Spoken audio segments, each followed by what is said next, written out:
Jum il-Vitorja ifakkar żewġ avvenimenti importanti fl-istorja tal-poplu Malti. L-ewwel it-tmiem tal-assedju l-kbir fl-1965 u l-oħra fl-1942, it-tmiem tal-ħakma tal-faxxiżmu u n-Naziżmu meta wafqu il-bombardamenti fuq Malta mit-Taljani fl-eqel tat-Tieni Gwerra Dinjija. Iċ-ċelebrazzjonijiet uffiċjali tal-Festa tal-Vitorja bdew fid-9:09 ta' filgħodu bit-tluq tal-Banda tal-Forzi Armati ta' Malta flimkien mal-Gwardja tal-Onur minn Puterjal għal Triq ir-Repubblika fil-Belt Valletta.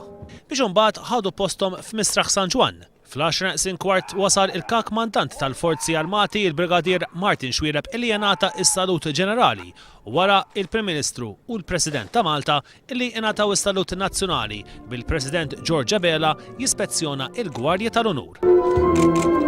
Preżenti kien hemm ukoll il-Kap tal-Oppożizzjoni Joseph Muscat li attenda l-Quddiesa Pontifikali fil-Konkatedral imqazza mill-Arċisqof ta' Malta Paolo Cremona.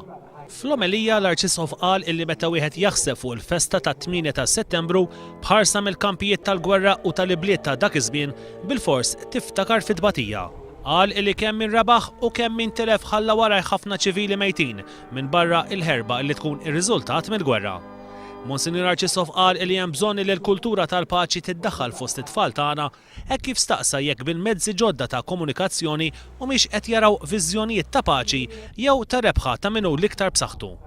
Fit-tmiem il-quddiesa ċ-ċerimonja komplet friġnejn il-monument tal-assedju l-kbir fil-Belt bitqejjed ta' kuruna mill-President ta' Malta, assistit miċ-Chairman tal-Kumitat Festi Nazzjonali. U wara nofsinhar saret ir-regatta tradizzjonali fil-Port il-Kbir illi fiha ħadu sehem it-timijiet ta' Birżebbuġa, il-Birgu, Bormla, Kalkara, Lisla, Marsa u Marsa Mxett.